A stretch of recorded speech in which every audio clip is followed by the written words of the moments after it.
नमस्कार. महा MTBमध्ये आपलं स्वागत आहे. मी चंद्रशेखर नेने, आंतरराष्ट्रीय घडामोडींचा अभ्यासक. माझ्याबरोबर साक्षी व्हिडिओग्राफर आहेत.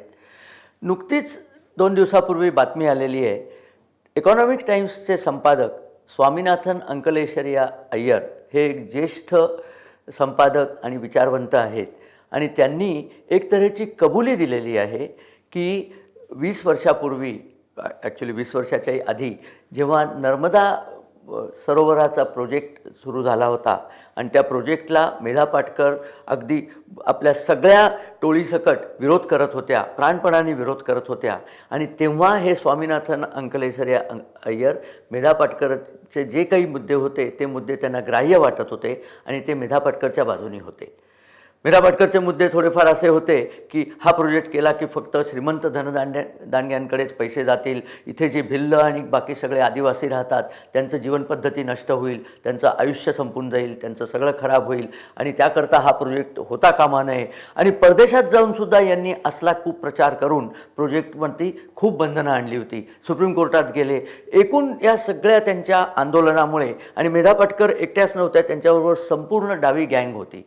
मी डावी गँग अशाकरता म्हणतो की ही जी मंडळी आहेत यांना भारताची प्रगती व्हायला नको आहे आणि त्यांनी अनेक ठिकाणी हे दाखवून दिले. मी पुढे उदाहरणं देणारच आहे की यांना भारताची प्रगती नको असते, प्रगतीच्या आड हे कायम येतात. आणि पुष्कळदा यांचा बोलावता धनी हा भारताच्या बाहेरच असतो. कधी तो चीन असतो, कधी ती अमेरिका असते, कधी ते इतर देश असतात.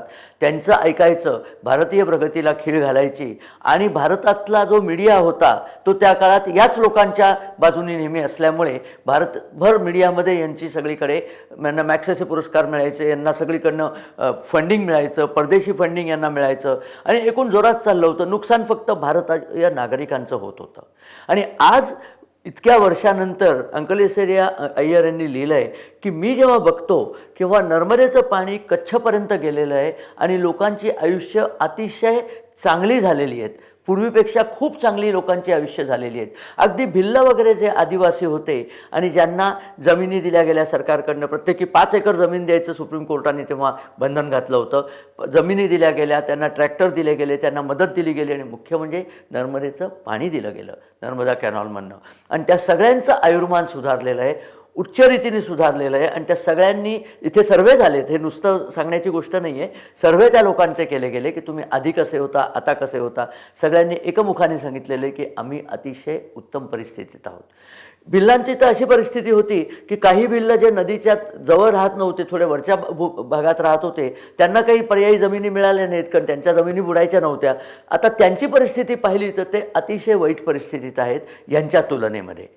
अगदी पूर्वी इतकी वाईट परिस्थिती नाही आहे, पण हे जे त्यांचे बंधू ज्यांना नवीन जमिनी मिळाल्या आणि ज्यांचं नवीन जीवनयापन सुरू झालं ते मूळ प्रवाहात आपल्या आलेले आहेत. आणि त्यांच्यापेक्षा त्यांचे जे बाकी बंधू बाकी परिघावरती राहिले त्यांची परिस्थिती वाईट आहे. आणि मेधा पाटकरची इच्छा होती की सगळ्यांनी असं परिघावरच राहायचं आणि सगळ्यांनी असंच राहायचं, प्रोजेक्ट काही होऊ द्यायचा नाही. तिने सांगितलं होतं तर कधीच कच्छमध्ये पाणी जाणार नाही. राजस्थानपर्यंत नर्मदा कॅनलचं पाणी गेलेलं आहे.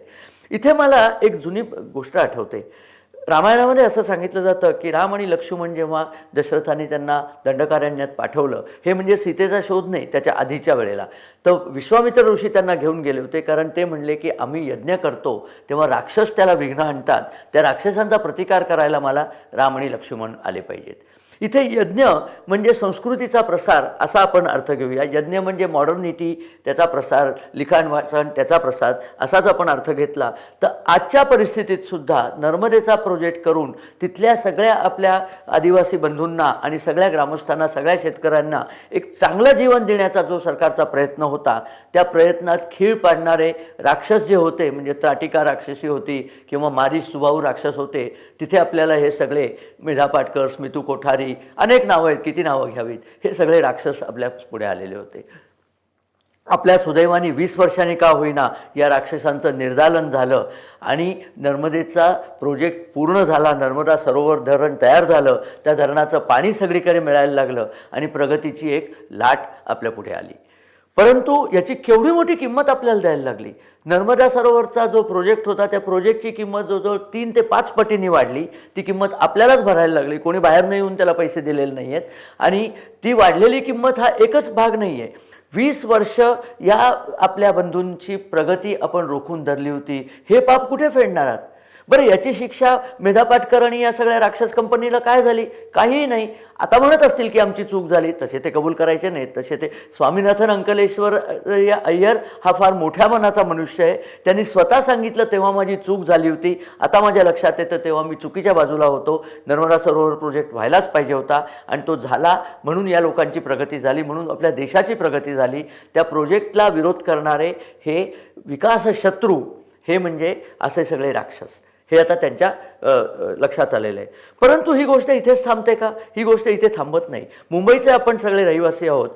आरे कॉलनीमध्ये 5,000 झाडं वाचवण्याकरता, जी बहुतांशी सुभाभोळचीच झाडं होती, आपल्या इथे आदित्य ठाकरे पर्यावरण मंत्री असताना महाविकास आघाडीच्या सरकारने किती नाटकं केली. कांजूरमार्गला आम्ही बांधू कारशेड वगैरे, जेव्हा की कारशेड ही, जेव्हा तुम्ही रेल्वे लाईन घालता, मेट्रो लाईन घालता, त्याच्या एका टोकालाच कारशेड असली पाहिजे. म्हणजे रोज ही 6 किलोमीटर लांब कारशेड बांधून रोज त्या यांना रेक्सना रोज 6 किलोमीटर एक्स्ट्रा चालवणं हा मूर्खपणा होता. आणि कांजूरमार्गला तरी कोणी जमीन दिली होती? ते सगळे जमीन यांच्याकडे नव्हतीच. उगाच प्रोजेक्टला विलंब केला. 2.5 वर्ष या लोकांनी प्रोजेक्टला विलंब केला. त्या विलंबामध्ये 10,000 कोटी किंवा त्याहून जास्त प्रोजेक्टची कॉस्ट वाढली. ही किंमत कोणी भरायची? तुम्ही आणि मी भरायची? अजिबात नाही. आम्ही विलंब केला नाही. आदित्य ठाकरे आणि शिवसेना आणि महाविकास आघाडीचं सगळं मंत्रिमंडळ यांनी तो विरोध केलेला आहे. याकरता या मंत्रिमंडळाला शिक्षा व्हायला हवी. माझं तर असं म्हणणं आहे, कोणीतरी कोर्टामध्ये याच्याकरता जायला हवं की या मंत्रिमंडळाच्या लोकांना शिक्षा करून हे 10,000 कोटी यांच्या पर्सनल अकाउंटमधनं किंवा पार्टीच्या अकाउंटमधनं वसूल केले पाहिजेत.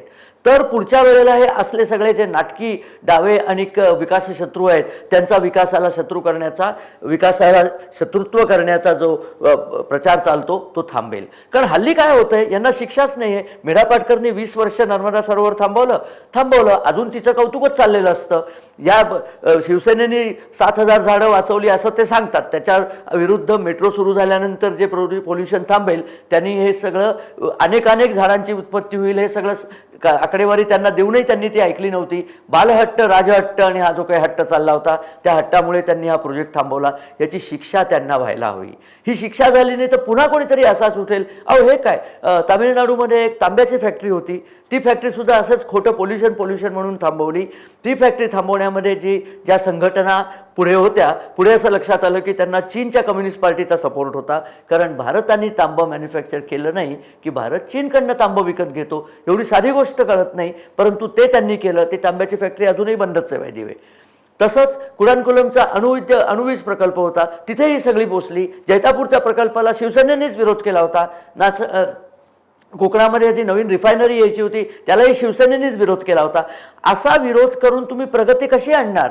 तुम्ही भूमिपुत्राकरता लढता असं सांगता, तुम्ही तिथे फॅक्टरी येऊ देत नाही, भूमिपुत्रांना काम मिळत नाही, आणि तुम्ही काय मिळवता? तुम्ही फक्त समाधान मिळवता की आम्ही कसं पर्यावरण केलं आणि प्रगतीला खीळ घातली. या प्रगतीला खीळ घालण्याच्या वृत्तीला जर खीळ घालायची असली तर यांना पर्सनल दंड करणं अत्यावश्यक आहे. आणि तो दंड असा कचकचित करायचा, सगळ्यांना दिसला पाहिजे की ही नाटकं करतात, या नाटकाची किंमत द्यायला लागते. Nothing comes free. जगात एक कुठलीही गोष्ट फुकट मिळत नाही असं एक वचन आहे.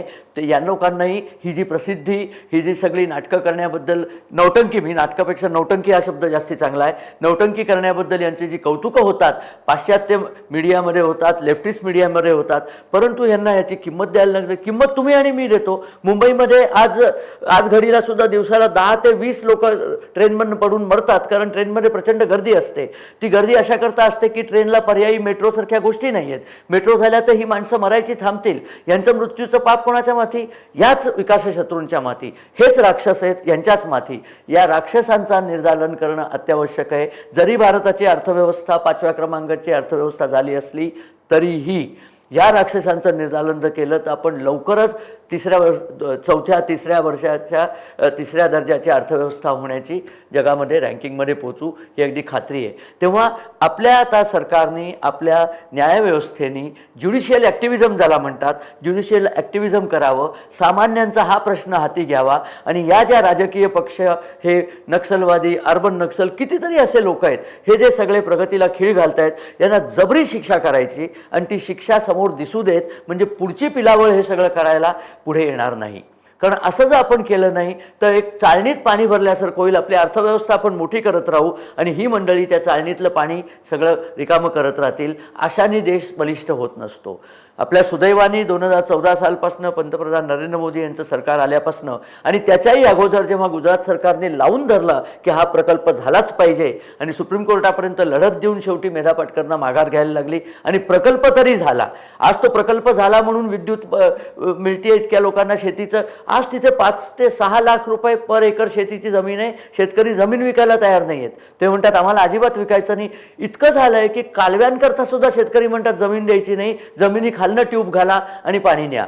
आणि त्याचा दुसरा फायदा होतो, पाण्याचं इव्हॅपोरेशन होत नाही, पाणी वाचतं, नवीन तंत्रज्ञान आलं, इतक्या सगळ्या गोष्टी चांगल्या झाल्या. त्या 20 वर्ष उशिरा झाल्या कारण विकासशत्रू आणि हे राक्षस त्याच्या विरोधात होते. या राक्षसांचं निर्दालन करायला आपण आता आपल्या सगळ्या जनतेने निर्धार केला पाहिजे की या दिवाळीत या राक्षसांचं निर्दालन झालं पाहिजे. कारण दिवाळीत आपण राक्षसांचं निर्दालन करतो म्हणून साजरी करतो आपण ती. आणि ते करण्याकरता जे काही करता येईल, कोर्टामध्ये जायचं असलं कोर्टात जा, सरकारने काही कायदे करायचे असेल कायदे करा, पण यापुढे या सगळ्या लोकांना शिक्षा झाली पाहिजे. ती शिक्षा लोकांना दिसली पाहिजे. पुन्हा असल्या लोकांची हिंमत नाही झाली पाहिजे की भारताची प्रगती थांबवतील. असं करायची जेव्हा सुदिन येईल तेव्हा येऊ.